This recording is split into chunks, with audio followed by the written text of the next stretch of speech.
Before there was fire, there was story. Before there was a name for the darkness that pressed against the early world, before the first human mouth shaped itself around a word, before the gods had decided what they were going to be or what the earth was going to look like when they were done with it, there was already a hunger. A deep, aching, enormous hunger that lived in the chest of every creature who had ever looked up at the sky and wondered why. That hunger did not have a name yet either, but it was real. It was as real as the grass under bare feet, as real as the weight of grief, as real as the specific kind of loneliness that comes not from being alone, but from being surrounded by people who cannot see you. That hunger was the hunger for story. And long before anyone knew what to call it, long before anyone understood that what they were craving was not food or water or warmth, but meaning, something in the fabric of the universe was already spinning an answer. Something small. Something patient.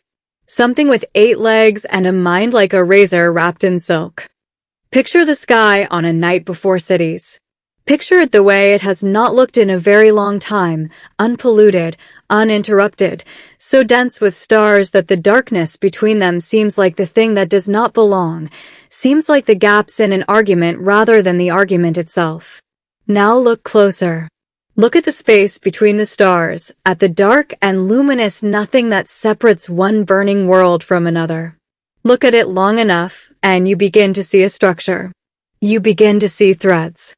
Thin as thought, strong as memory, running from one corner of the universe to the other in a pattern so vast and so deliberate that it could only have been made by something that understood both time and intention. It is a web. It has always been a web. And at the center of that web, at the precise point where every thread converges, where every story that has ever been told or dreamed or whispered or wept into the dark arrives first before it goes anywhere else, there sits a spider. Old, patient, amused, watching you right now with more eyes than you have secrets. His name is Anancy, and this is where he begins. But to understand where he begins, you must first understand the world into which he was born and the people for whom his stories were made. Because stories are not accidental. They do not arrive from nowhere and attach themselves to random peoples in random lands. Stories are grown, the way crops are grown, in specific soil, under a specific sky, by specific hands that know the ground they are working. The soil in which Anancy grew was the soil of West Africa, and the sky above him was the sky of a people who understood better than almost anyone alive the relationship between the spoken word and the fabric of reality. The Akan people of what we now call Ghana. The builders of the Ashanti Empire. A civilization of extraordinary sophistication, of gold and governance, of law and language, of art so refined and philosophy so deep that it takes your breath away to remember that Europe, at this same moment in history, was burning its scholars for asking questions. The Akan world was not a world that separated the sacred from the ordinary.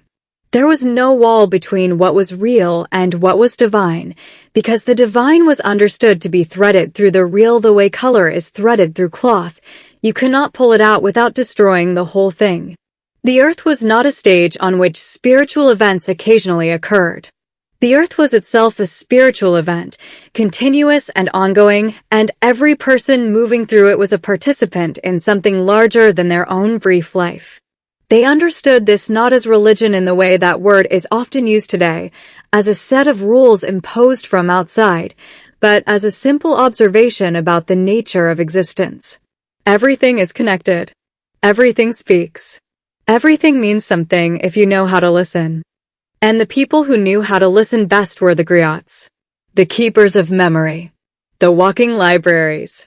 The men and women who carried the history of a people not in books, because books can be burned, but in their bodies, in their breath, in the rhythm of their speech, and the precision of their recall. A griot did not simply tell stories. A griot was a story, a living embodiment of every tale that had passed through them, and when a griot died without passing their knowledge on, it was said that a library had burned. This is not a metaphor. This is a description of an actual catastrophe. Because in a world where memory is the only archive, the person who holds the memory is irreplaceable. Now imagine a village. Not any particular village, but the essential village, the one that lives in the imagination of every person who has ever sat around a fire with people they loved. The fire is at the center. It is always at the center because fire is the first technology, the first conversation, the first proof that human beings could reach into the natural world and pull something back out of it that was entirely their own. The flames are orange and gold, and they throw moving shadows across the faces of the elders who sit closest to the heat, who have earned the right to warmth through the long, cold work of living. Behind them, the children. Always the children, leaning in, eyes wide, because children have not yet learned to pretend they are not interested. They have not yet mastered the adult performance of indifference. They know that something is happening around that fire. They know that whatever is being said matters. They press forward into the circle of light, and their faces are open the way the sky is open, ready to receive whatever comes. And the griot begins. But on this particular night, something is wrong. Something has always been wrong, and the people feel it the way you feel a missing tooth with your tongue, constantly, involuntarily, drawn back again and again to the absence. The fire burns. The faces are present. The griot is there, ready, opened like a vessel. But the vessel is empty. Because all the stories in the world, every tale, every myth, every legend, every whispered account of how things came to be and what they mean, all of it, every last word and wonder, belongs to someone else. Belongs to Niam, the sky god, the high lord of heaven. The one who sits above the clouds on a throne made of the first light of the first morning, in a palace that the human eye was never designed to look at directly. Niam, who gathered up all the stories of the world and locked them in a great golden chest, and set that chest at the foot of his throne and said, simply, that they were his. Why would a god do such a thing? Why would the maker of the world look down at his creation and decide that the one thing they most needed was the one thing he would not give them? The Akan people did not ask this question with bitterness. They asked it with a kind of genuine philosophical curiosity that comes from a tradition that believed the gods were not always right, that power was not the same as wisdom, and that the relationship between the divine and the human was not one of simple obedience, but of negotiation, of argument, of ongoing and occasionally heated conversation. The gods, in the Akan understanding, were not beyond questioning. They were simply harder to reach. And if you wanted something from them, you did not beg.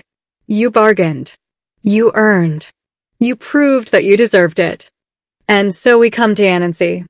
He was not born the way humans are born, in pain and blood and the terrifying vulnerability of new flesh. He was not born the way gods are born either, in fire and proclamation, in celestial fanfare, with the universe reshaping itself around the new arrival.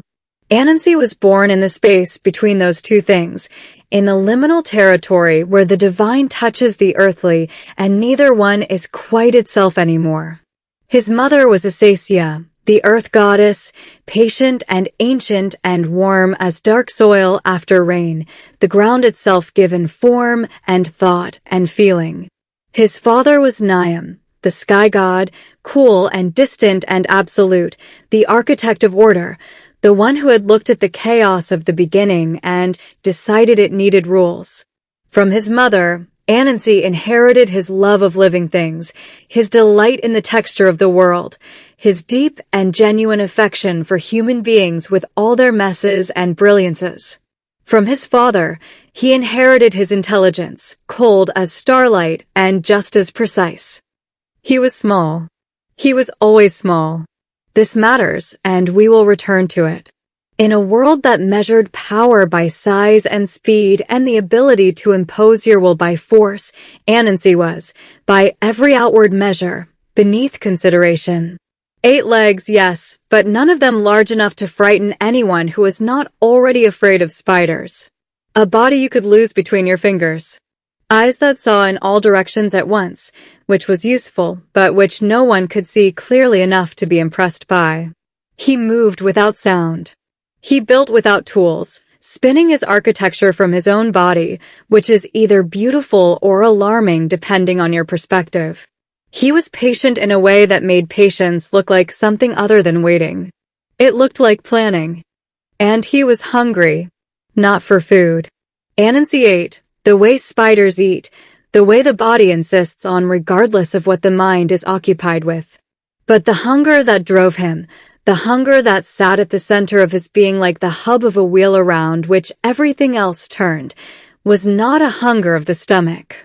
It was a hunger for connection, for communication, for the invisible thread that runs between one mind and another when a story passes between them, when a truth is named aloud and the listener hears themselves in it and knows, for one bright and irreplaceable moment, that they are not alone.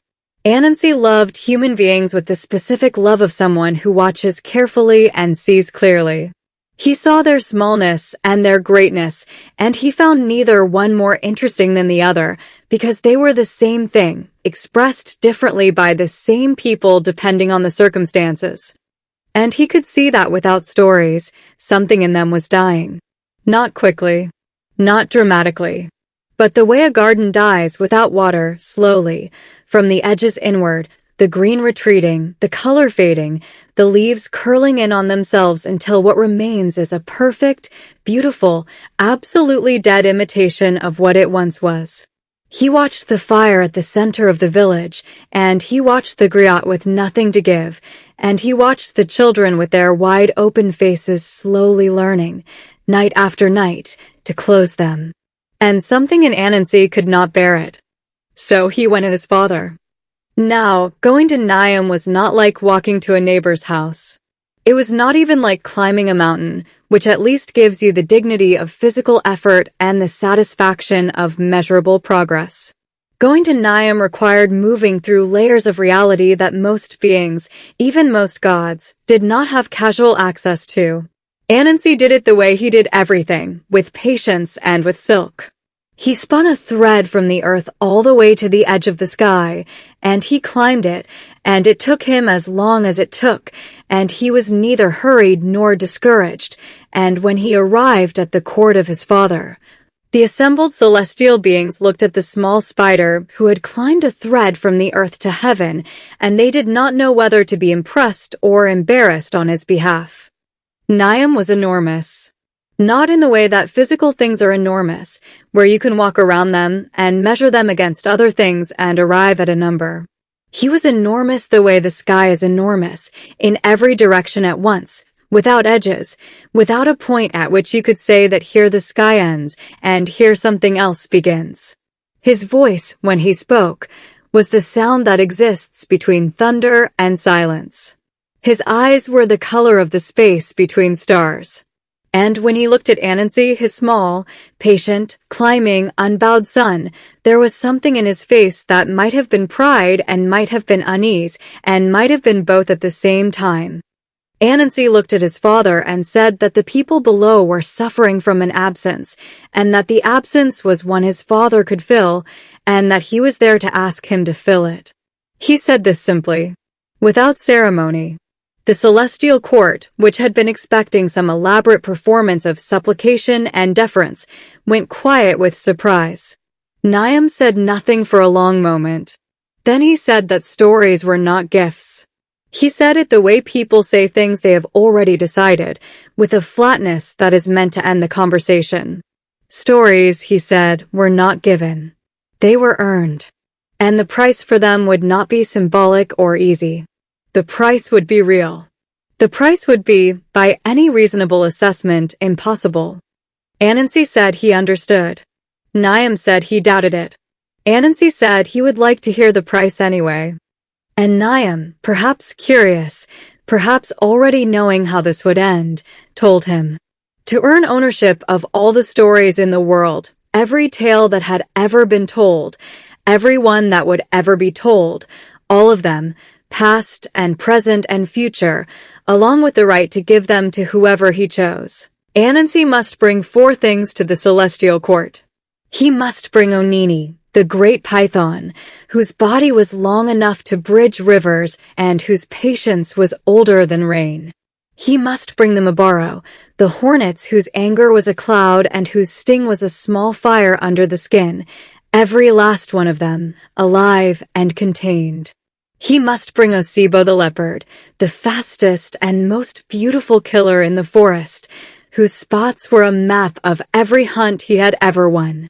And he must bring Moesha, the forest dwarf, who moved between the trees like a thought moves between sleeping and waking, who had never been seen by anyone who had afterward been able to say clearly what they had seen.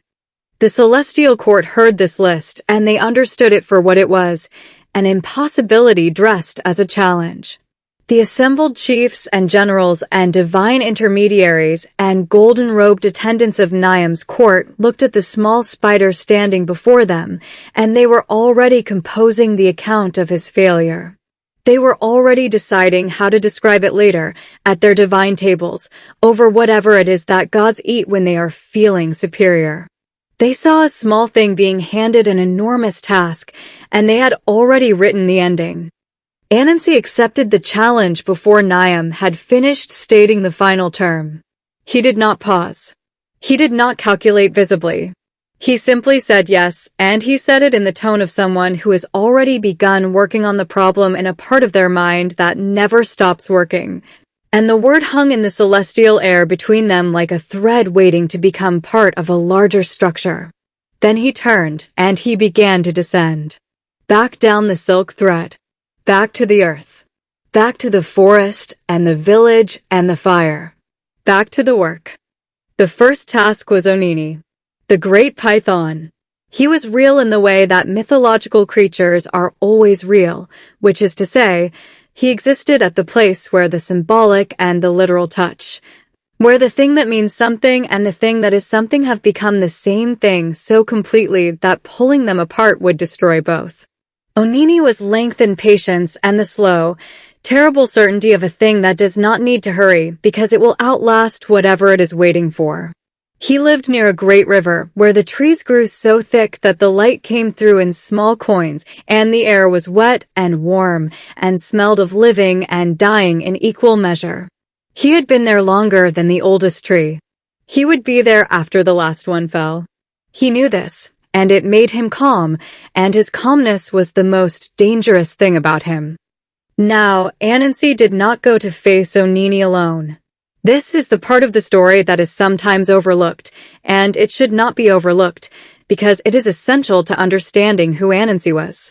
He went as wife, Aso. And Aso was not a supporting character in the life of Anancy. Aso was a mind equal to his own, a strategist, a woman whose intelligence operated at the same temperature as her husband's, which is to say, very cool, very precise, and very dangerous when pointed at a problem. Anancy told her what he needed to do. She listened. She thought. And then she told him how to do it. She said that Onini's greatest vulnerability was his pride. She said that all great things have this in common, that the very quality that makes them great also makes them reachable, because they cannot bear to have that quality questioned. She said that Anancy should go to the riverbank and have an argument. Not with Onini. With himself. Or rather, with the appearance of himself, a performance of private disagreement that Onini would be unable to resist overhearing. Anancy listened to his wife, and what passed across his face at that moment was not surprise but recognition, the specific pleasure of hearing someone else articulate something you were already half thinking. He said she was right. She said she knew.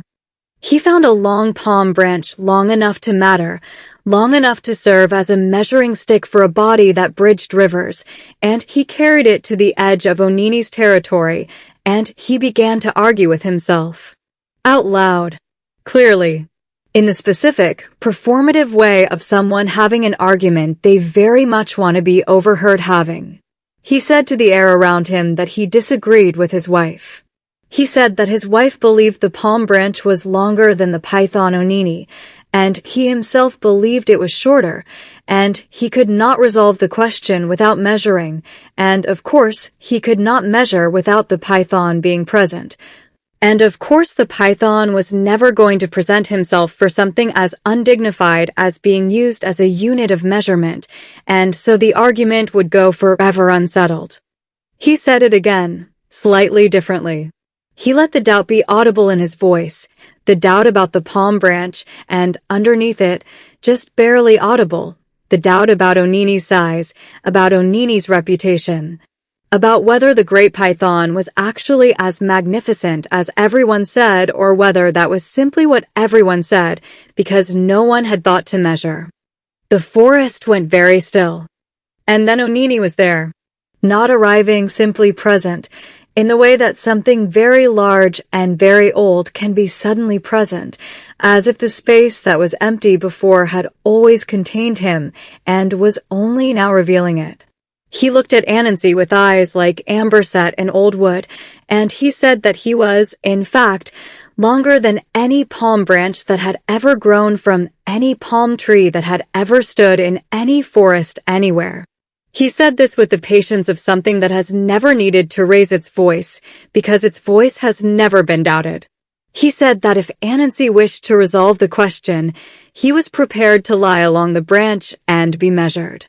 And Anancy, whose face showed nothing except the appropriate mix of surprise and gratitude and scholarly curiosity, said he would appreciate that enormously.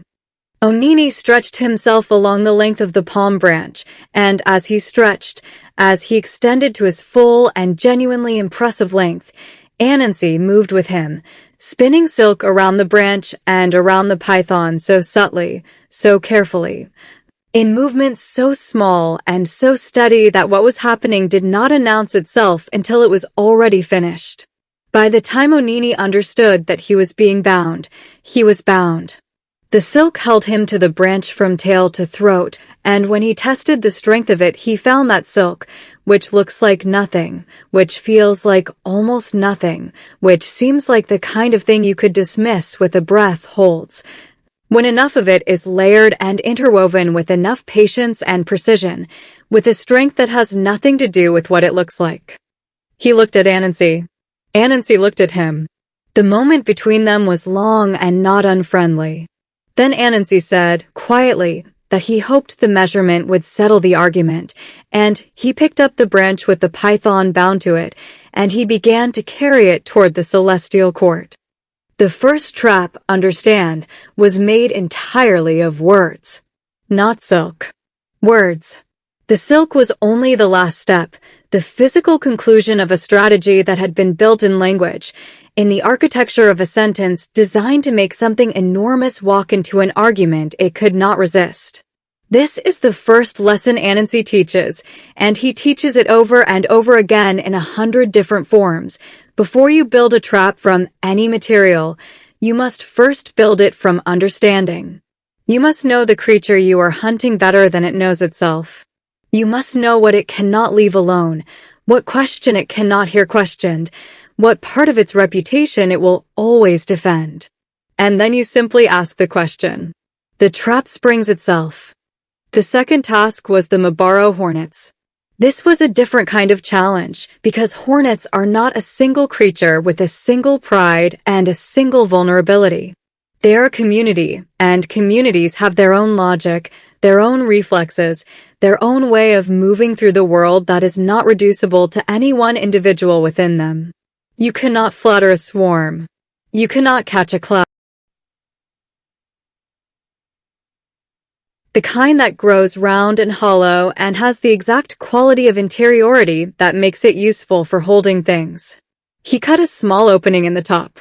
He found a banana leaf, wide and curved and waterproof. And then he went to the place where the Mabaro lived, in a tree so thick with them that it seemed to hum, and he waited for a day when clouds were building on the horizon, but had not yet arrived. He poured water over himself first. He poured it over the gourd. He poured it over the leaf. And then he began walking past the hornet's tree in a state of apparent concern, muttering loudly to himself, Again the performance of a private thought made public, saying that the rain had come so quickly, too quickly, that he had barely had time to find shelter. That the rain was drenching everything, that he had found the gourd just in time and was fortunate to have it, and he hoped all the creatures of the forest had found shelter from the rain that was clearly, evidently, coming down. Right now, as anyone with any sense could see from the dampness of everything around them. The Mabaro, whose experience of the world was sensory and immediate, who knew that wet meant rain and rain meant danger, who had not had time to compare what they felt against what the sky actually showed them, heard the rain being described and felt the wetness of everything and made the entirely reasonable decision that it was raining. And they came down from the tree, the whole cloud of them, the entire humming community of them. And they went into the gourd that Anancy held open for them, because the gourd was dry inside and rain was the danger and shelter was the answer, and the logic of it was so clean and so immediate that there was no gap in it for doubt to enter. When the last of them was inside, Anancy sealed the opening with a banana leaf, quickly and cleanly, and what had been a cloud became a container, and he held the container with the same steady hands that had bound Onini, and he set it beside the palm branch, and the collection was growing. Never once had Anancy fought the Mabaro. Never once had he opposed them directly, argued with their strength, or tried to overpower something that existed as 1,000 individual points of will. Instead, he had found the shared assumption that moved beneath their individual decisions, and he had inserted himself into it. He had made himself part of the story they were already telling themselves about the world, and from inside that story, he had gently, inevitably, redirected its ending. He did not fight things head-on. He almost never did. This was not cowardice. It was something much more sophisticated than courage, because courage, as impressive as it is, still accepts the terms of the confrontation as given. Anancy refused to accept anyone else's terms. He always arrived at the fight having already rewritten the rules, and the only people who ever saw it happening were the people it was happening to, and by then it was too late to object. Now came Osibo, the leopard, the most beautiful of the hunters, who moved through the forest the way a sentence moves through a mind, fluid, purposeful, arriving at its conclusion before you have quite processed its beginning. Osibo was the forest's own idea of perfection. His coat was a code, each spot a story of a hunt survived, a kill made, a season endured. He was aware of his own beauty, the way the truly beautiful often are, not vainly exactly, but with a kind of settled certainty, a knowledge of it so complete that it had become indistinguishable from identity. He was fast. He was strong. He was difficult. And he knew all three things about himself. Anancy dug a pit. He dug it deep, and he dug it wide, and he dug it in the path that Osibo ran most often, the path that was his by habit and therefore, in the way of habitual things, had become invisible to him, just the next step, just the ground underfoot, just the familiar way forward. And then Anancy covered the pit with branches and leaves and the gentle camouflage of things that belong exactly where they are, and he went and found Osibo and said to him, with the air of someone bringing good news, that there was talk in the forest, everywhere. Among every creature who had witnessed it, of a remarkable sight, a leopard of such extraordinary speed running a great distance through the trees, and everyone who had seen it agreed that no creature in the forest could match it. And some were even saying that perhaps the old stories about Osibo's speed were exaggerations, because how could anyone know for certain unless they saw it themselves? But of course those who had seen it recently seemed very impressed, very certain. And Anancy himself had no opinion because he had not witnessed the run in question, but he had heard the talk and thought Osibo might find it interesting. Osibo did find it interesting. He found the part about old stories being exaggerations particularly interesting, in the specific way that a proud creature finds interesting any suggestion that its reputation might be insufficient. He said he would demonstrate. He ran. He was magnificent, which matters because the magnificence was real, because even a story that ends in a pit passes through genuinely beautiful country on the way there. He was blurring through the trees, all speed and grace and absolute certainty in the ground beneath his feet, and then the ground was not there, and he was in the pit. And above him the canopy of the forest looked back at him with the specific indifference of things that did not arrange themselves to catch you. Anancy looked down at him. Osibo looked up at Anancy. The leopard's dignity was intact. His position was not. He asked what Anancy intended. Anancy said he intended to take him to a place where his magnificence could be properly appreciated, and he meant every word of it, in the particular way that the most interesting truths also serve as the most interesting deceptions. He helped the leopard out. He bound him. He added him to the collection. The fourth task was the strangest, and in some ways the most tender. Moesha, the forest dwarf, who was not small in the way children are small, small with the implication of growing, small with the promise of future size, but small in the absolute way, complete in that smallness, a finished and sovereign being who happened to exist at a scale the human eye tended to miss. Moesha moved through the forest like a wish moves through a person, present everywhere but hard to locate, felt more than seen, gone by the time you turned to look directly. She was solitary. She was proud. And she was lonely in the way that only the invisible can be lonely, not from lack of company, but from the exhaustion of never being truly met. Anancy made a doll from wood.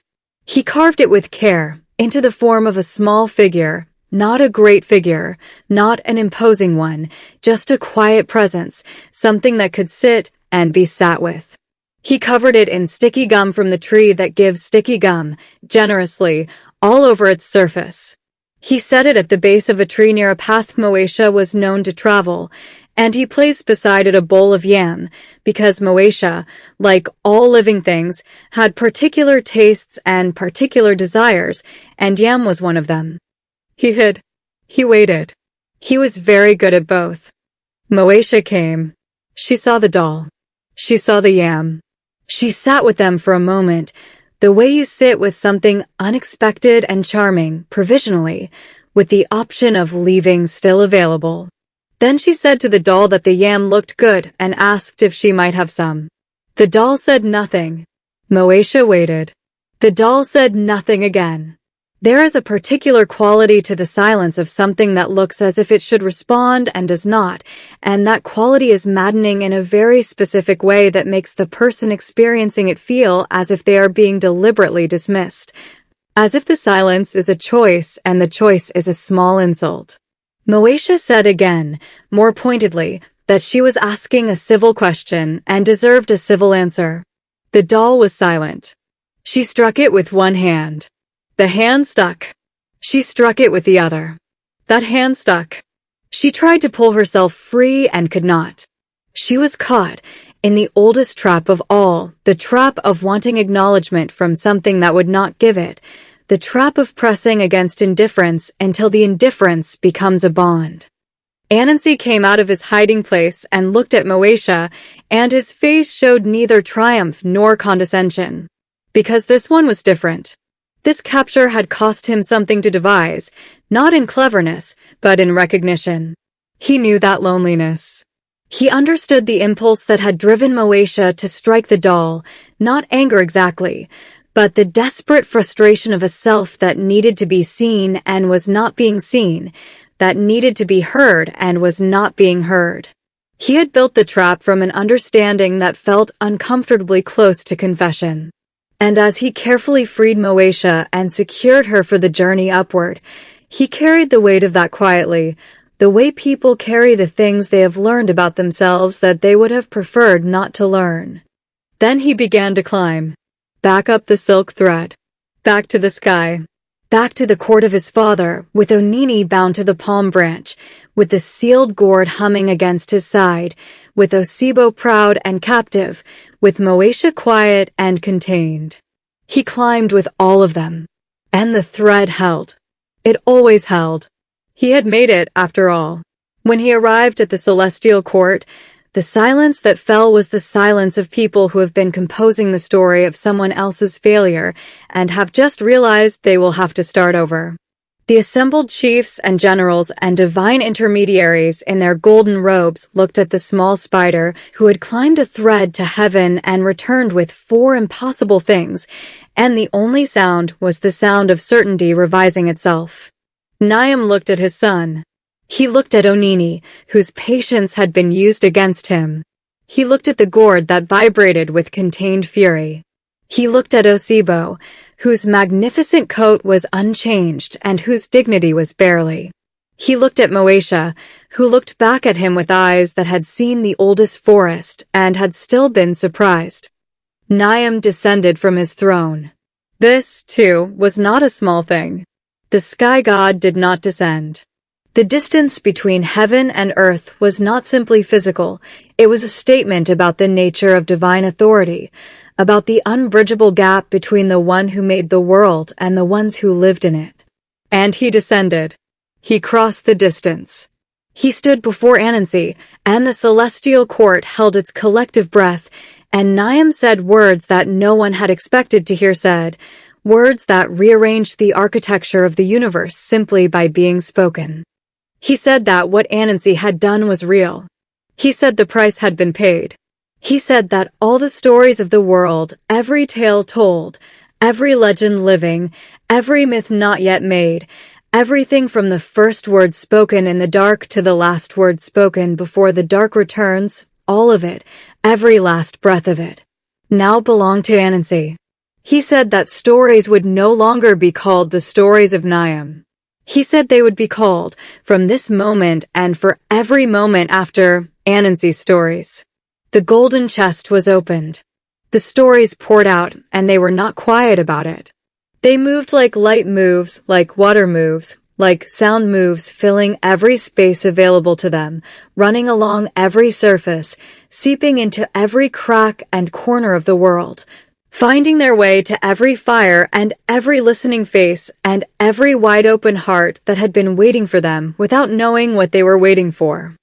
And the celestial court, which had been preparing to describe Anancy's failure, found itself instead witnessing something it had never expected to witness, a moment in which the smallest became the greatest, not through strength, not through lineage, not through the divine right of being large or loud or born to a throne, but through wit and will and patience and the understanding of living things. Through the willingness to listen more carefully than anyone else, to see more clearly than anyone else, to really know, in the specific and humble and powerful way of genuine knowledge, that every creature, from the greatest python to the loneliest forest dwarf, has a way in if you take the time to find it. The smallest thing, the greatest prize, the weakest body, the sharpest mind. This was Anancy's first lesson to the world, delivered not in speech but in action, which is always the more convincing form of argument. He did not tell the world that cleverness could beat strength. He demonstrated it. For times, against 4 different forms of power, using 4 different approaches, each one tailored to the specific nature of what he was facing. He was never the same trick twice. He was never a formula. He was always paying attention. And the stories went out into the world, and the fires of the villages burned brighter for them, and the griots had something to give, and the children leaning into the circle of light had something to receive. And what passed between the teller and the listener in those moments around the fire was not simply entertainment. It was not simply pleasure. It was the transmission of a way of seeing, the inheritance of a philosophy that said, you do not need to be the largest thing in the forest. You do not need to be the fastest or the strongest or the most feared. You need to see clearly, think precisely, understand deeply, and have the patience to let your strategy ripen before you reach for it. For a time, the world in which these stories lived was intact. The Akan people told them and retold them, and they grew in the retelling the way living things grow, not just bigger, but more complex, more layered, more deeply rooted. Anancy accumulated. Every story was his, which meant that every new story that anyone told anywhere added to the web he tended, thickened the threads, expanded the reach of the structure. He became, over time, not just a character in stories, but the principle of story itself, the animating intelligence that moved through narrative the way a current moves through water, invisible but shaping everything. And then the world changed. Not slowly. Not gracefully. Not in the way that worlds are supposed to change, through the long and organic processes of time and accumulation. It changed the way a door breaks, suddenly, violently, with a sound that you carry in your body forever after. Beginning in the 15th century and deepening into the horrifying machinery of centuries that followed, the trade in human beings, the transatlantic slave trade, tore through West Africa like something for which there is still no adequate word in any language, because language reaches its limit at certain magnitudes of cruelty and falls silent the way a witness falls silent when what they have seen is too large to report. Millions of people. Akan people among them. People who had sat around fires and heard the name Anancy spoken by someone who loved them. People who had grown up knowing what a spider's web meant, what patience meant, what the power of the indirect approach meant. These people were taken. They were taken across water. The Middle Passage, they would call it later, in the way that you give a name to something in order to make it containable, in order to have something to say when the unsayable must be said. Ships that should not have been able to hold what they held. Conditions that should not have been survivable and yet were survived, by people whose capacity for endurance outran the imagination of their captors. And in those ships, in the dark and the damp and the specific terror of a crossing that had no known end and no guaranteed survival, the stories came too. This is the part that matters most to understand. The people who were enslaved could not bring their land. They could not bring their gold or their governance or their architecture or their art. They could not bring their political structures or their legal traditions or their sacred objects. Everything material, everything that could be taken and held and inventoried and valued was taken. Everything except what was stored in the one place no captor, however thorough, has ever been able to reach. The mind, the memory, the voice, the story. These they carried across the water, and the carrying was not passive. It was an act of resistance. It was a decision, made over and over again in the dark, to remain in relationship with a self that the world around them was insisting did not exist. Anancy crossed the water with his people. He crossed in the form of a name spoken in a whisper between two people who recognized it and found in the recognition a thread of connection, a reminder that they came from somewhere, that they were someone. That whatever was being done to their bodies was not being done to their entirety. He arrived in new worlds, in the American South, in the Caribbean, in Jamaica, in Trinidad, in Suriname, in Guyana, in places that had not yet been named the things they are now named, and he adapted. Because adaptability was always his deepest nature. Because the spider does not mourn the destruction of one web. The spider begins again, immediately, using whatever is available, in whatever space exists, and the new web is different from the old one, but no less intricate, no less purposeful, no less strong. In the American South, where the conditions of enslavement were among the most brutal and systematically dehumanizing in human history, where people were legally property and legally barred from literacy and legally forbidden from the most basic autonomies of human existence, Anancy became Aunt Nancy. The name softened, shifted, moved through the vowels and consonants of languages that had not originally held it, and arrived at something new that still carried the essential shape of the original. Aunt Nancy was a figure of cunning and survival, of getting over on the powerful through intelligence and indirection, of refusing to be destroyed by a system designed for destruction. The stories of Aunt Nancy traveled through the plantation quarters in the dark, in the hours after the work that was not supposed to allow hours, passed between people who were supposed to have nothing to pass between them. And from Aunt Nancy and the deep roots of West African storytelling, something else grew, something that wandered even further from its origin but never lost the essential truth of it. Biara Rabbit. The trickster of the American folk tradition, the small creature who outwits the large ones, who escapes the powerful through cleverness and plays his enemies against each other, and survives not because the world is fair, but because he has learned to use the world's unfairness as a tool. Biara Rabbit is Anancy wearing a different coat. The coat fits differently, the stories are told differently, the specific cultural textures are different, but the heart of it is the same. When the strong make the rules, the clever rewrite them.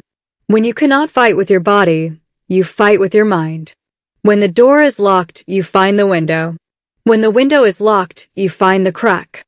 When the crack is too small for you to pass through, you make yourself smaller and you pass through anyway, and on the other side you take a breath and you begin again. In the Caribbean, in Jamaica, in Trinidad, in Barbados, in the islands that the Atlantic scattered between continents like punctuation in a very long sentence, Anancy kept his own name, or something close to it. He came back to himself there, resurfaced through the cultural memory of Akan and other West African peoples whose traditions met and merged and made something new that still recognized its own origins. In Jamaica, he was Anancy the Spider-Man, the one who talked his way out and thought his way through and laughed when he was supposed to be crying and cried when he was supposed to be silent and was never, ever where you expected him to be. In Trinidad and elsewhere, he appeared as Compere Lapin, the companion rabbit, slipping between French and English and Creole and the older languages underneath all of them, the languages that the ocean had not quite been able to wash away. The form changed. The function did not. The function was always the same. Here is a being with no power except its mind, and here is what that being does with a world that has arranged itself against it. Think about what this figure meant to the people who told these stories. Not as folklore. Not as entertainment, though it was that too. Entertainment is not a small thing. The capacity to experience pleasure and delight is itself a form of resistance when the world is trying to flatten you into something that can only suffer. Think about what it meant to sit in the dark in a world that told you every day in every possible register that you were property and not person, that your intelligence was not real, that your history was not real, that the you who existed before the ship did not exist or did not matter, and to tell a story about a small creature who walked into the court of the most powerful being in the universe and came back with everything. To tell that story to your children.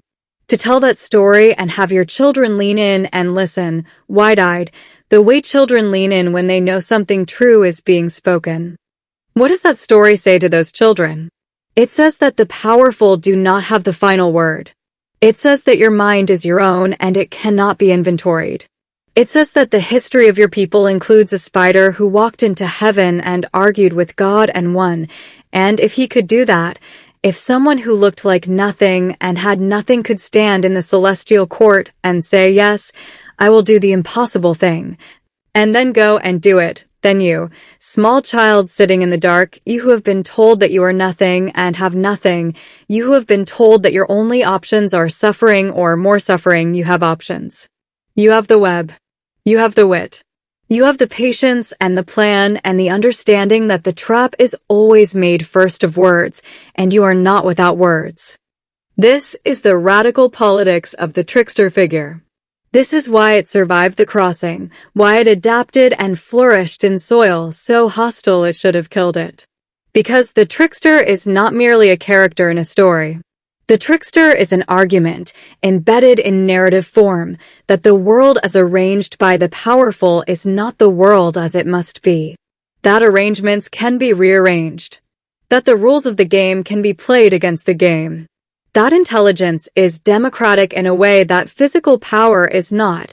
It does not care who is born to a throne. It does not consult the ledger of inherited advantage. It goes where it grows, and it grows in people who have learned through necessity to pay attention, and necessity, as Anancy and his descendants could tell you, is an extremely effective teacher. The web spread. It kept spreading. It keeps spreading now because the nature of a web is that it does not stop unless the spinner stops, and the spinner does not stop. The stories moved through generations, each one receiving them from the generation before, each one adding to them. Each one changing what needed to be changed and keeping what needed to be kept and sending them forward into a future they could not see but trusted would be there to receive them. From the fires of the Akan villages to the quarters of the plantation to the front porches of the American South to the yard gatherings of the Caribbean to the living rooms of the diaspora, in every city, in every country, where the children and grandchildren and great-grandchildren of that crossing eventually arrived, Anancy traveled. Always traveling. Never arriving in a way that would mean stopping. Because the thing about a web is that it is never finished. A web is not a monument. It is not a thing you build and then step back from and say it is complete. A web is a process, an ongoing act of construction and maintenance and response, always being added to, always being repaired where the rain has broken it, always extending to accommodate whatever new territory has come within reach. Every generation that tells these stories adds a thread. Every child who hears them and feels the particular thrill of recognition, that thrill that says this is mine, this came from where I come from, this speaks to something in me that knows itself in the hearing, adds another thread. The web is made of all of them. All of us. There are things in this world that were meant to be destroyed and were not. There are survivals that cannot be explained by any accounting that considers only material forces, that cannot be mapped by any history that considers only the visible. The survival of Anancy across the Middle Passage is one of those things. It is a fact that sits quietly at the center of a very large question about what human beings are made of, about what is transferable between bodies,